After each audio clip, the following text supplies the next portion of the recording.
Ingat ya, kemarin ke landing ada masuk itu kan mau ada manggung di acara Banyuwangi Festival. Terus kebetulan memang sebenarnya dari awal saya udah minta ke manajemen untuk udah kita berangkat pagi aja gitu. Tapi entah kenapa ternyata kita berangkatnya harus H-1 dan via Surabaya. Padahal sebenarnya paginya tuh ada pesawat ke Banyuwangi langsung kan. Tapi akhirnya yang dipilih adalah ke Surabaya dulu. Dari Surabaya itu 6 jam perjalanan ke Banyuwangi. Kita delay kan, sempat delay. Jadi akhirnya kita baru nyampe Surabaya itu jam 11.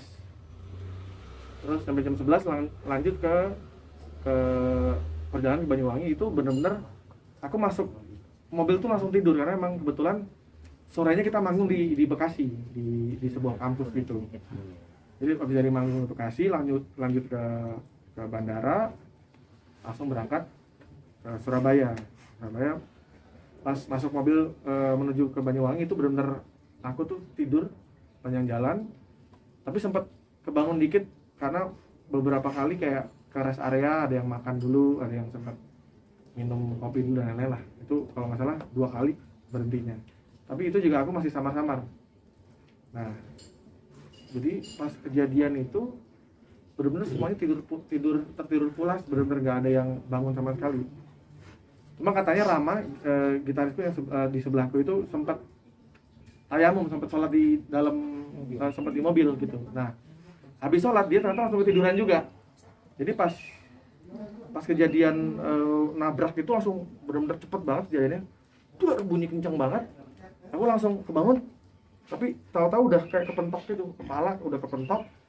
Terus ini juga ada bekas di sini. Terus kayak ada, nggak tahu ini kayak kena apa gitu. Ini baru kerasa juga. Sama dengkul, sama ini yang agak lumayan. Sebenarnya ini karena waktu pas setelah kejadian tuh bengkaknya justru yang di jidat ini, benar-benar kayak kayak bola tenis lah gitu ya, gede banget gitu. Nah, pas kejadian udah nabrak itu aku langsung turun, bener-bener refleks turun sambil keliangan, refleks ngambilin barang-barang. Jadi tas-tasku tuh aku ambilin semua, HP yang tergeletak aku ambilin. Punyanya asistenku si Tommy itu dia belum sadar tuh, jadi entah dia pingsan atau apa, pas dibangunin tuh kayak dia nggak bisa bangun karena kakinya itu benar-benar nggak bisa gerak saat itu ya. Jadi Wahyu yang duduk di depan, aku turun, Rama di sini udah bocor, udah netes terus deh. Nggak taunya kaca itu depan sampai belakang, yang sebelah kanan semuanya pecah. Semuanya pecah. Akhirnya kita turun semua, aku pelan-pelan bawain koper-koper, aku turunin semua. Akhirnya ada warga situ Bondo di situ datang, mereka kasih bantuan. Kita udah di pinggir jalan tuh, duduk di pinggir jalan sambil lemas, benar-benar udah bingung mau ngapain. Sambil nelponin, kebetulan kita tuh yang paling, justru kita yang ditinggal sama rombongan lain. Jadi yang rombongan lain tuh udah bisa dibilang hampir 30 km ninggalin kita. Akhirnya kita telepon, mereka balik lagi. Dari situ saat kejadian itu benar-benar yang aku udah nggak bisa ngapa-ngapain, cuma duduk, terus minta tolong sama warga di situ, ada es batu nggak? Akhirnya dibawain es batu, aku iniin kompres kepalaku. Terus Rama juga pakai es dan itu masih belum berhenti ngocor karena kayak bocor ya, sobek kan karena kena pecahan kaca. Terus Wahyu dadanya sakit, dia memar. Terus yang kasihan asistennya udah masif, itu benar-benar dia nggak bisa keluar dulu dari mobil karena nggak bisa gerak kan. Sampai akhirnya dibawa ke rumah sakit duluan karena takut kondisinya, karena dia kayak udah nggak bisa gerak gitu kan.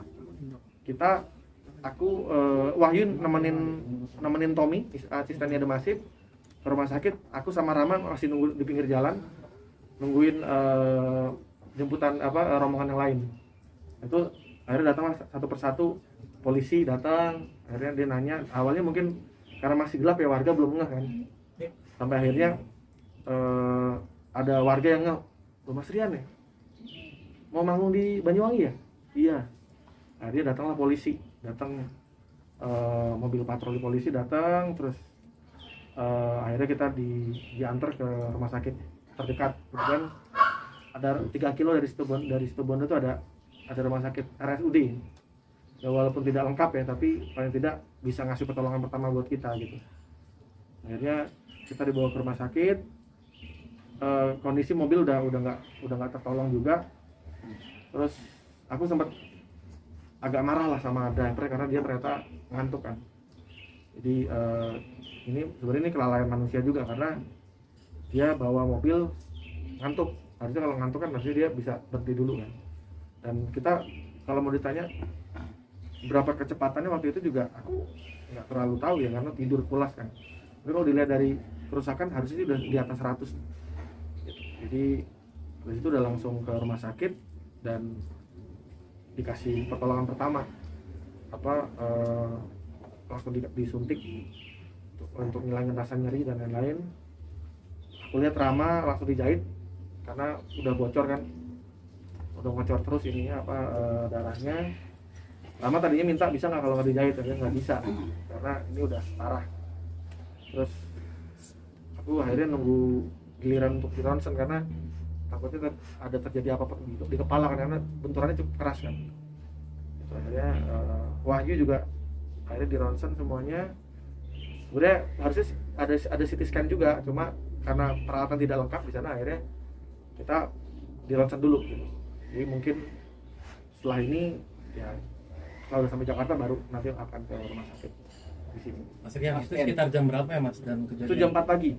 Iya, jadi dan di mobil ada berapa orang? Di mobil ada 5 orang, ada driver, ada Wahyu, ada aku sama Rama di tengah, sama Tommy di belakang, dia jagain barang-barang kan, ada tas dan lain-lain.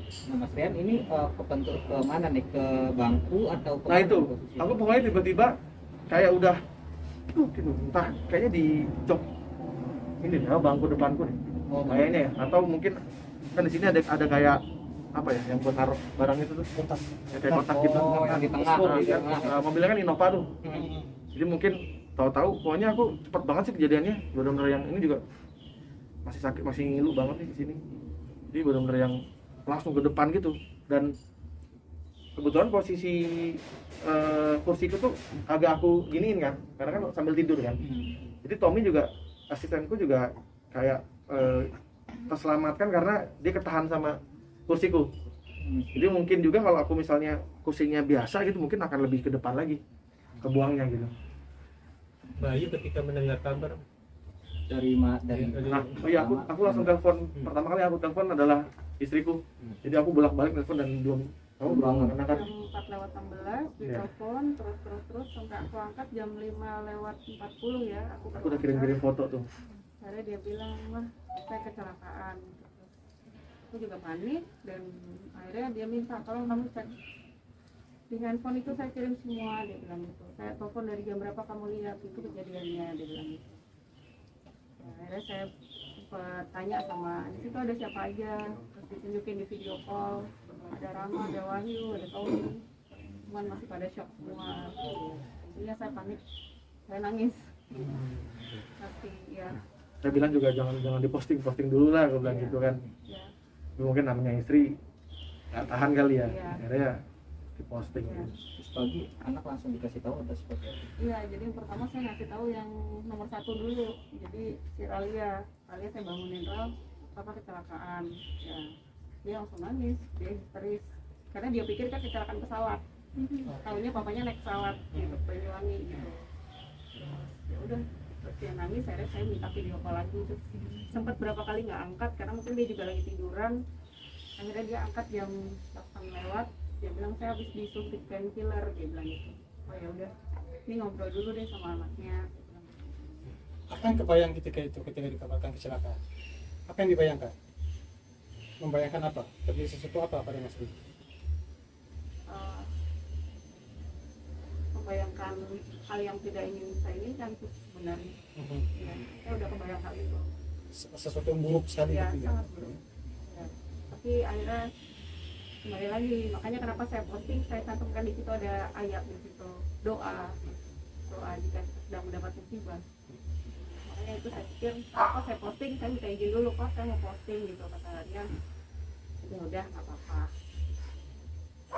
Maksudnya hasil ronsen ketika itu apa? Di mata? Tidak? Alhamdulillah sih tidak ada yang retak ya, tidak ada yang tergeser terretak. Ya, emang benturannya cukup keras ya. Cuma karena baru sekali, jadi mungkin aku perlu lagi cek di sini sih di Jakarta ya, karena kita nggak tahu kan apa keakuratan ronsen di sana. Kan memang namanya juga di daerah ya. Terbatas. Mungkin terbatas gitu, jadi tidak mungkin alatnya tidak selengkap di kota besar gitu. Kalau kemudian bahu merasa masih sakit sampai sekarang, itu efek dari mana? Benturan? Nah itu mungkin karena shock juga ya, karena nahan sesuatu dan lain-lain. Kemarin sih sebenarnya jadi kita nggak ada pilihan gitu Pak. Maksudnya kalau kita balik lagi, satu badan masih sakit banget, jadi kita memang udah gue pengennya istirahat dulu deh. Kita ke Banyuwangi dulu aja, kita di hotel dulu gitu. Karena sebenarnya malamnya kan kita harus manggung kan, harus manggung. Kita juga udah nggak kepikiran makan nanggung atau tidak gitu. Yang penting gue tidur dulu, gue istirahat, gue minum obat. Gimana caranya? Aku dapat kasur dulu gitu. Sampai akhirnya sampai hotel. Tadinya juga hotel bukan di situ, tadinya kayak di resort gitu. Dan resort itu katanya harus naik ke atas, effort banget lah gitu kalau kita harus di resort itu. Padahal bagus banget katanya. Akhirnya udah di hotel aja yang dekat sama venue gitu. Akhirnya kita dipindahkan ke hotel. Terus nyampe hotel benar-benar tidur. Aku langsung dikompres mataku. Terus sambil menunggu keputusan dari manajemen apakah kita akan tampil atau tidak gitu.